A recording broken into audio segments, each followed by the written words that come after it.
Ainda tô curioso de como você chegou no governo, assim, tipo, por que que o... Então, mas deixa eu terminar de contar. Eu sou Claro, prolixo, mas eu volto pro ponto. Tá bom, A vai. gente tá batendo um papo aqui. Não, sim, sim. Eu conto.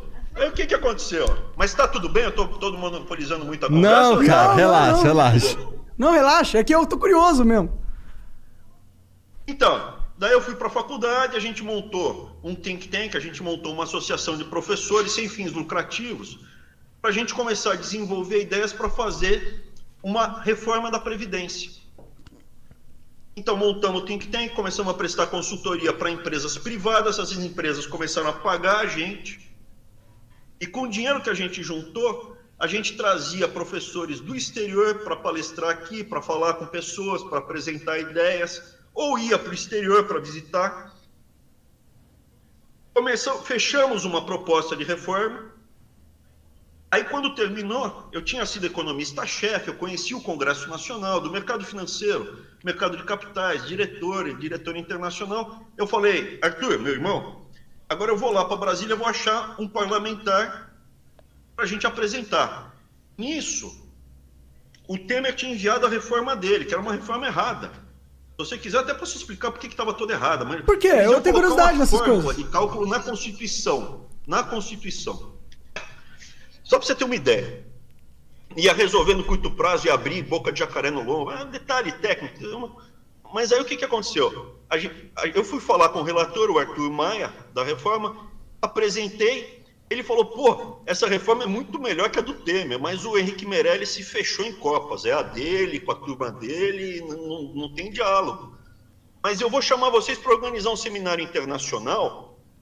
Vocês organizam e apresentam as ideias. A gente trouxe o Ari Kaplan, da Universidade de Toronto, trouxe o Giuseppe, da Universidade de Milão, Ludovico, o Arthur, e a gente lá apresentando no auditório Nereu, lá no Congresso, para vários parlamentares. Nisso chegou o Onyx Lorenzoni falou, pô, meu, essa é a melhor, eu nunca vi as ideias que vocês estão apresentando aqui, eu vibrei com isso.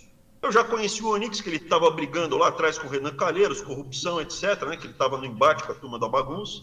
Aí eu troquei cartão com ele, começamos a conversar, lá pelas tantas apresentamos ideia e tal, ele adorou as ideias que a gente tinha da reforma da Previdência. Aí ele falou, pô, Abrão, gostei, mas eu acho que vocês conseguem fazer muito mais. Vocês não conseguiriam montar um programa de governo? Eu falei, pode até ser. Para quê? Para governador do Rio Grande do Sul, porque o Onyx é do Sul? Porque eu falei, o Rio Grande do Sul está muito enrolado, né, Onyx? Eu falei, não, é para presidente. Eu falei, para quem? Aí ele falou, Jair Bolsonaro. Eu falei, pô, eu levei, falei, olha, eu até votei na última eleição em 2014 no Eduardo Bolsonaro, mas era para ele fazer coro com o pai dele para bater na petezada, porque os caras estão alucinando muito com o país, né? Põe mais um Bolsonaro lá para o pessoal dar uma sossegada. Mas ele é muito radical. Aí o Onyx me falou uma coisa que fechou. Pô, Abrão, pensei que você era um cara inteligente. Olha no YouTube, vai lá e vê se o cara é tão radical e tão fundamentalista com o que ele fala no YouTube. Não seguir pelo que o Estado e a Folha estão falando a respeito dele.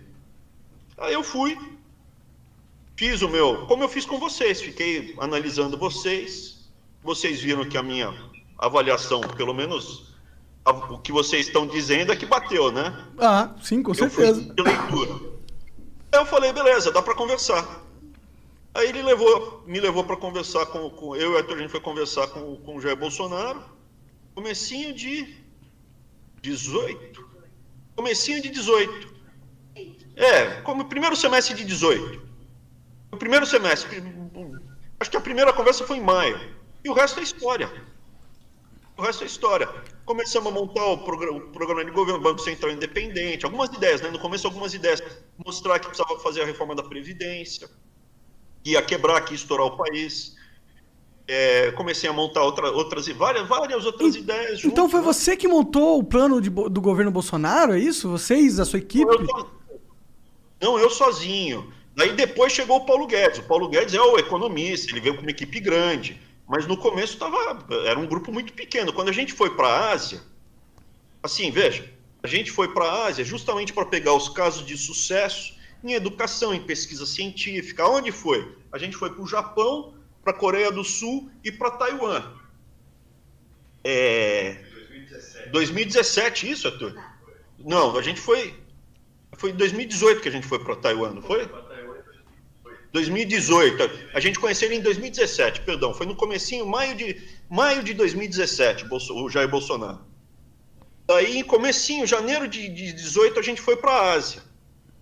Aí, logo depois eu conheci o Paulo Guedes e a gente começou a montar o plano de governo. O Paulo Guedes com a parte de economia, depois tinha gente trazendo ideias de várias áreas, agricultura. Eu conheci o Mandetta naquela época, mas assim, a parte de economia o Paulo Guedes montou, a Previdência era nossa, foi o Arthur que montou toda a reforma ele que estruturou, e o plano, e eu centralizava tudo. O plano de governo saiu do computador que está falando, que esse computador aqui que eu estou usando agora é o computador que eu usava para juntar tudo e fazer o plano de governo. Entendi. Saiu desse computador, eu que dei o enter para ele. O pontapé inicial da parada.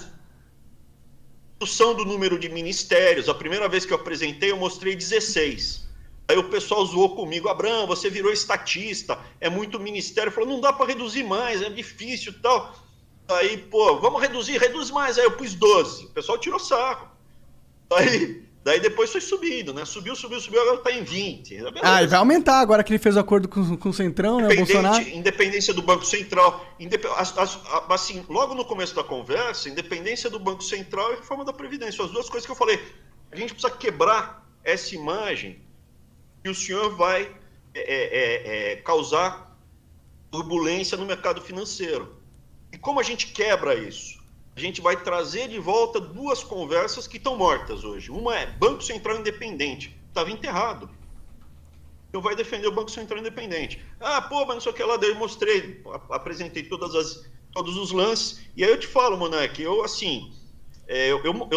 mostro as planilhas de cálculo de evolução da dívida pública, de custo fiscal, de tudo. Planilhas complexas de mercado financeiro. O presidente, o Bolsonaro, ele pega, rapidão, a cabeça dele é uma cabeça de engenheiro. Como que é o Bolsonaro, cara, na vida real, assim, sem as câmeras, na sala dele, tranquilão, como que é? Que tipo de cara que ele é? Se ele fosse seu vizinho, você é de São Paulo, não é? Sim. Uhum. Então, acho que o Monark é mais fácil de visualizar. Quando eu era moleque, era muito, muito comum, você tinha, assim, ainda muitos imigrantes. O Bolsonaro é aquele nono italiano, aquele teu vizinho italiano, bonachão, sabe? Minha família é metade italiana. Boa. Tranquilo. Sua família é italiana, Monark? Metade dela. Metade árabe e metade italiana. Metade libanesa, metade italiana. Então, é o nono italiano, cara. O Bolsonaro, a coisa mais próxima que eu tenho, assim, pra dizer, é um nono italiano. Brincalhão, bonachão, do interior, um cara de origem muito simples, muito humilde. Então, o jeito de falar dele, os exemplos dele são muito, muito humildes. E aí o pessoal confunde isso com ser burro. Mas, de novo, burro não entra em agulhas negras. Não é. É um exame... Você sabe, Igor. Sei. O cara para passar nos exames lá de academia militar, burro não é. Com certeza não é qualquer um. O cara estudou pra caralho. Eu defendi o Bolsonaro muitas vezes falando que ele não era burro. Ele só não é muito competente. Burro ele não é. Tu acha que esse teu plano de governo aí, o de vocês, na verdade, que vocês fizeram juntos aí, você sente que ele está sendo posto em prática ou você acha que o Bolsonaro meio que abandonou? Quer saber da reforma da Previdência? A reforma da Previdência é mais engraçada. Quero, fala aí, quero. O que aconteceu? A gente tinha estudado as reformas da Previdência que deram errado antes. E uma das coisas que acontece, eu descobri depois, é muita sabotagem em Brasília. Os técnicos profissionais de longo prazo em Brasília, eles querem aparecer, são ciumentos. Então, quando aparece uma coisa nova, ou mesmo aí o pessoal da mídia, que vai no Globo News, todo mundo quer aparecer, meter o pitaco. Então a gente sabia que as anteriores, uma parte do fracasso é que elas já chegavam destroçadas no Congresso. Então a gente escondeu a reforma. Tanto é que ninguém sabia como ela ia ser. A gente ficou fechando os últimos detalhes dele na transição. O Arthur coordenando o time que fez a MP antifraude, que é 25% da economia que teve, só combatendo fraude.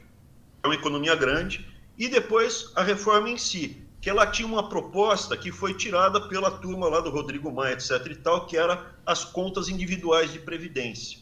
A gente queria criar, estava na proposta original, contas individuais que a classe média pudesse poupar sem pagar imposto. Era mais ou menos o que tem aqui nos Estados Unidos, só que turbinado e modernizado. Chama 401k, 401k ou RA, americanos, né? Só que era turbinado e modernizado. E isso ia em confronto com os fundos de pensão. Daí o grande patriota Rodrigo Maia, junto com a turma dele ali e tal, tirou.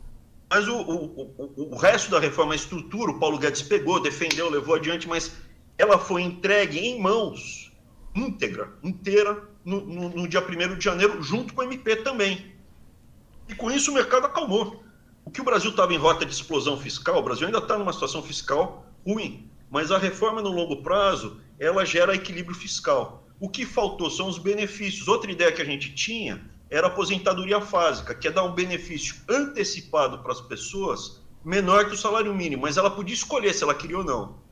Antecipava, como é agora aí essa grana aí, R$600 que as pessoas estão recebendo nessa pandemia. Tá lá, tá registrado, é histórico, você pode checar na internet isso.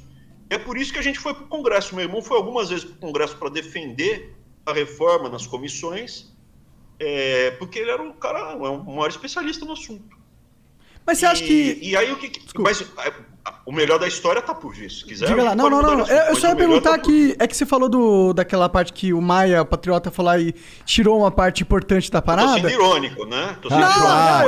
Eu sei. Mas tipo... Eu sei que o Igor é lá do Rio de Janeiro, de repente ele vota no Maia, não sei como é. Não vota não. A gente não lá vota perto da minha muito casa lá tem tinha, né? Agora eu não sei mais, tem tanto tempo que eu saí de lá.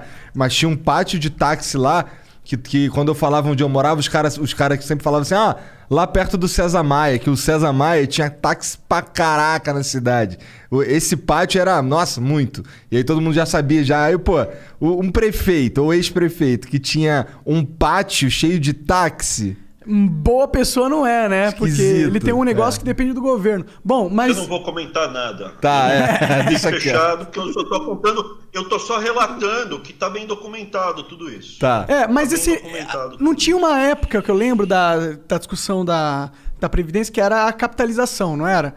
Que era você mesmo contribuir para sua própria... São as contas individuais. E são as contas individuais. Então, e pior que eu fiquei muito bolado, porque essa era a coisa que eu mais me interessava na parada. De eu não ter que depender do Estado pra minha aposentadoria. De tipo, a minha aposentadoria tá atrelada ao meu esforço. Todo mundo tem um mínimo. Todo mundo tem um mínimo, um piso, pra não passar fome. E a partir daí, você vai ter sua conta individual.